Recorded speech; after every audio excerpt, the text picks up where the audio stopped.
Alright, hello everybody. This is Andre from Jawan Fitness once again. Now in this video I'm going to talk about how to prevent muscle loss when you're burning fat, aka cutting. Now the important thing is that when it comes to losing weight and losing fat, there are differences. A lot of people think it's the same, but there's differences. When you're trying to lose weight, you're also losing muscle, fat, as well as bone density. When you're losing fat, your goal is to make sure that you maintain as much muscle as possible while minimizing the amount of muscle that you lose. But unless you're on steroids, where in most cases you'll be able to maintain all the muscle that you have, or just about all of it, is when you're a natural, what's going to happen is you're going to lose a little bit of muscle mass because it's inevitable since you're in a calorie deficit, and you're not going to be able to maintain your strength gains for an extremely long period of time unless you're a beginner. Now, a lot of people, and this was a mistake I made early on, was doing low calorie diets, because a lot of people think, and this was me, was when you drop your calories, you're going to lose fat. That is true.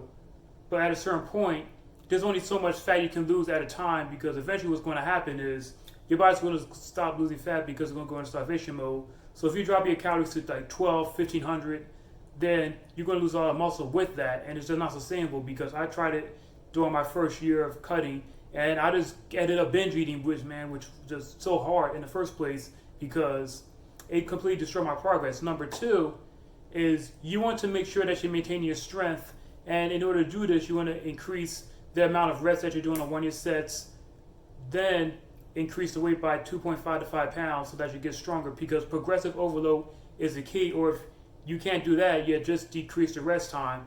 Now also remember to strive to improve each workout. As long as you're getting the extra rep, those extra 2 to 5 pounds, or you're resting that extra 5 seconds less than what you were doing before, then that's progress. Now number three is you want to eat a high amount of carbs, because when it comes to eating carbs, man, like, you want to really focus on the amount of energy it's going to give you, because when you exercise, you want to make sure that you have a lot of energy in you, and carbs are going to give you that good fuel source. Now you want to have fast digesting carbs, so oatmeal, banana right before you work out, to really get you in that revved up energy and mood. Because if you don't eat a lot of carbs, what's going to happen to you is that, unfortunately, you're going to end up in a situation where you're going to have your testosterone and sex drive drop down, and trust me, that's not fun at all. And you're just not going to feel as good, and you're just going to feel tired, like you're dragging all the time. You really don't want that feeling at all. And it also maintains testosterone levels if you keep your carb check high. Now, I recommend that you have at least 300 grams for carbs every single day if you possibly can. But the reality is you're not going to be able to eat as high carbs as you would be if you were actually bulking, lean bulking, of course. Unless you do a refeed day, which you're going to get to pretty soon later on in the video.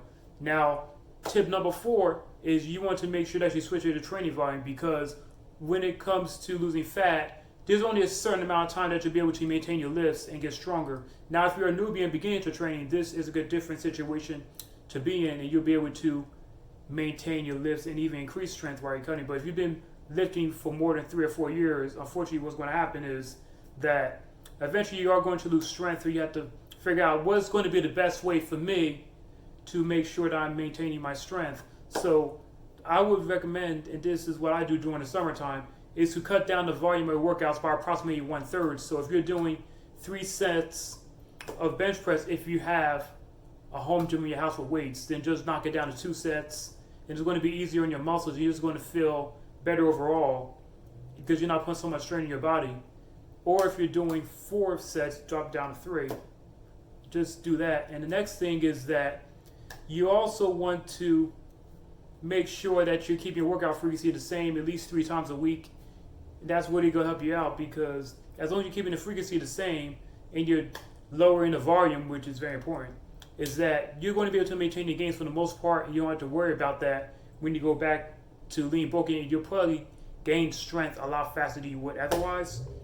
Now, I also want to say, if you're doing body weight workouts like I am at home and using resistance bands, then it's the same thing applies, is that you want to use the progressive overload, so just add a rep to 1 your sets, increase the difficulty over time. If you're doing handstand push-ups, then go down to the one-hand variation, or if you're a beginner with it and trying to do pike push-ups, then just increase the reps over time. It's the same thing.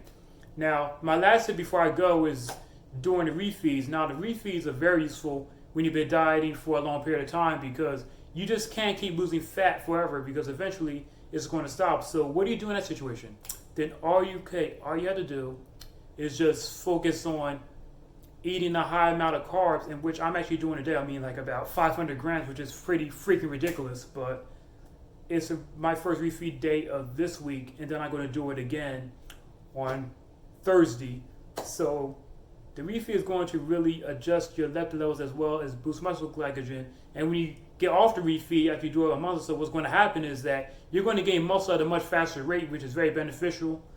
And that's going to make it easier for you to cut down again, because you give your body that diet break, that refeed that you've been doing. Now, a common question that I get is, just like in my last video, is how much or how often should I refeed per week? And the answer to that question is going to depend on your body fat levels. So if you're at 12% body fat or higher, then you only need to do this once a week.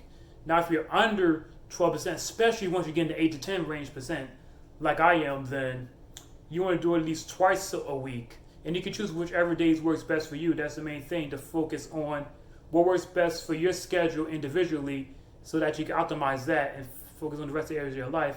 Now that, and also is you're going to find out that you're going to get stronger during your refeed once you get into weeks 2 and 3. That's because you've been doing it so long, is you're basically getting those leptin levels up, and muscle glycogen right here is going to fill that up. So you're going to appear bigger and it's actually leaner, since you're going to be eating at roughly maintenance or slightly above. Now, that's actually all I want to talk about. If you have any more questions, then feel free to leave a comment below. And I would really like you to like the video, share this with your friends, and hopefully you got some value out of it. And I hope that you have a wonderful night. Now, I'll see you later.